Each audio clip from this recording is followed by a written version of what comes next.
Had I stepped into the kitchen just half a minute later, my entire existence would have kept quietly decaying, while I stayed completely oblivious to the cause.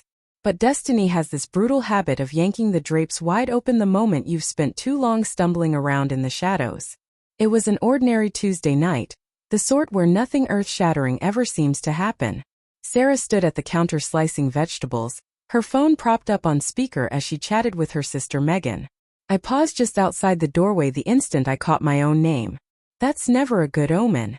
Megan's voice came through low and direct. Are you actually planning to leave him? Sarah let out a laugh.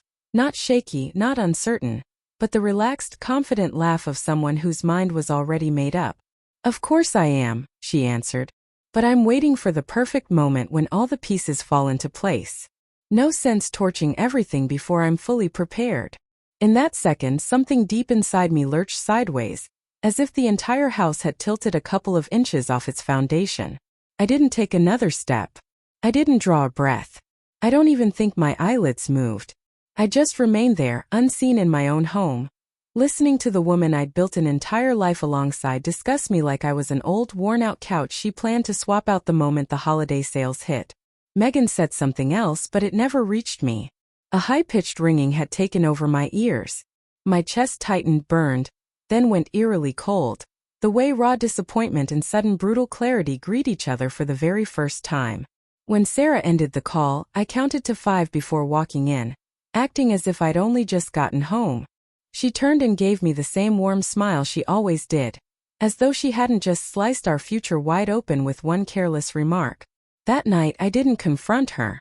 Not out of cowardice, not out of fear, but because something inside me had already cooled and sharpened into a new, more observant version of myself, one that watched instead of exploded. The following 72 hours became a quiet exam I'd unknowingly spent my whole life studying for. Sarah behaved perfectly normally, maybe too perfectly, asking about my workday, sending me silly videos, talking about vacations we'd supposedly take together. And with every casual touch, every ordinary sentence, I felt myself drifting farther away. Not in rage. Rage is noisy and red. This was quieter. Detachment is a soft, steady pressure behind the sternum. A choice that hasn't bothered to announce itself yet. Those 3 days I studied her the way you study a film you've watched a dozen times only to finally spot the villain hiding in plain sight from the opening scene. The tiny digs disguised as jokes. The way she'd steer every conversation into shallow water. How she always seemed energized for friends, for coworkers, for anyone who wasn't me. Every clue had been sitting there in neon. I'd simply been the last person on earth to read the sign. Then Friday night arrived, along with a dinner reservation I'd completely forgotten about. 8 of us at a cozy downtown restaurant. Candlelight flickering across wine glasses. Everyone laughing like we were extras in some feel-good sitcom. Sarah was radiant, telling stories, tossing her hair. Utterly alive in a way she rarely was across our own kitchen table. But the moment that rewrote everything didn't arrive with slammed doors or raised voices. It slipped in disguised as a playful jab. One of our friends grinned and asked, "Sarah, seriously, how do you put up with this clown?" She smirked, shrugged, and answered, "Don't worry, I won't have to forever." The table erupted in easy laughter, except me, because I knew precisely what she meant. Suddenly every face swiveled toward me, waiting for the obligatory self-deprecating chuckle, the good sport husband routine. Instead, a deep glacial calm settled over me, colder and clearer than anything I'd felt in years. I laid my fork down, wiped my mouth, and looked slowly around the circle.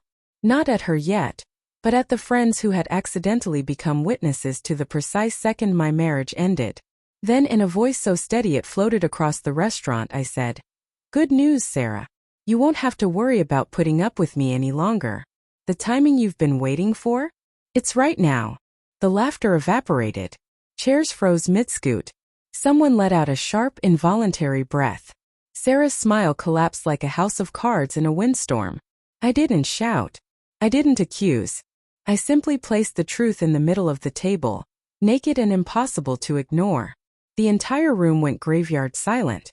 Color drained from her face so fast it was almost clinical to watch. For one heartbeat, I thought she might try to pass it off as a joke, force a laugh, save the evening. But even she wasn't that far gone. She knew exactly what I'd heard. and the knowledge struck her hard enough that her fingers curled around the edge of the table for balance. "Nathan, what are you talking about?" she whispered, voice fraying at the edges. I still hadn't looked directly at her. I kept my gaze on the wine stems, the trembling candle flames, the uneasy glances ricocheting between our friends. Everyone sensed it. This wasn't a lover's tiff or a bad week. This was the kind of truth that doesn't get unsaid. I lifted my water glass, took a slow sip. My hand never trembled. "I overheard you Tuesday night," I said, calm as snowfall. "You told Megan you'd leave when the time was right." "Well, the time is right." Sarah blinked like her mind had to reboot. "Nathan, can we please not do this here?" A month earlier, hell, a week earlier, I would have caved. I would have protected her from embarrassment, swallowed the knife, smiled for the table. That man was dead. He bled out quietly on the kitchen tile the moment she spoke of our marriage, like an inconvenience she'd handle when the calendar allowed. So I finally met her eyes. "Why not here?" I asked. "You dropped your little hint in front of everyone. Seems only fair the clarification happens in the same room." She flinched, just a small involuntary jerk, the way someone does when the floor they thought was solid gives way beneath them. "Nathan," she tried again, voice cracking like thin ice.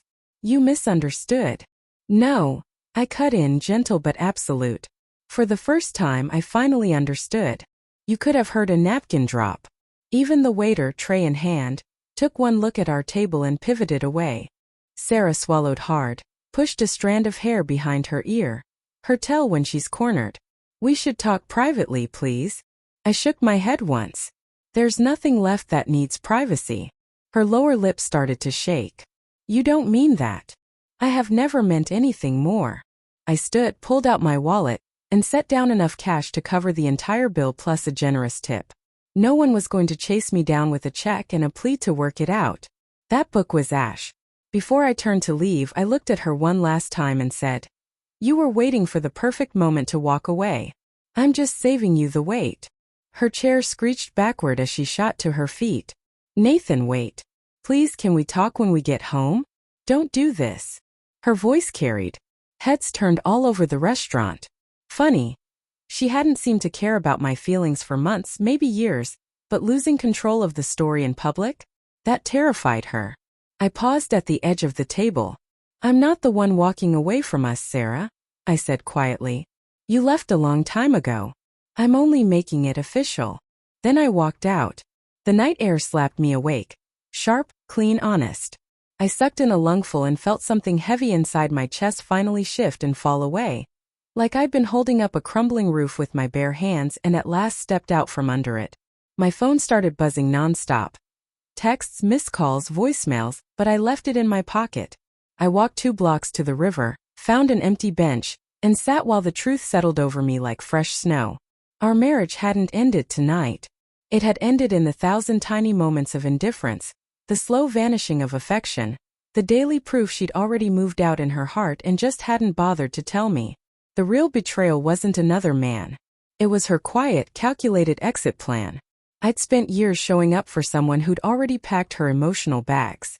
For the first time in longer than I could remember, peace didn't feel like something I had to beg for. It felt like something I finally deserved. When I eventually got home, the house was dark. Sarah sat on the living room couch, eyes puffy and red, hands knotted together so tightly her knuckles were white, as if she were physically holding herself together. "Nathan, please," she whispered as I walked past. I kept moving toward the bedroom. "Sarah," I said over my shoulder, voice steady. "You wanted an exit you could stage manage. Endings don't send you a courtesy text. They just arrive." In the silence that followed, she finally understood what I'd learned days earlier in that kitchen doorway. When someone shows you, plain as day, that they're already halfway out the door, you don't barricade it and beg. You turn the knob for them.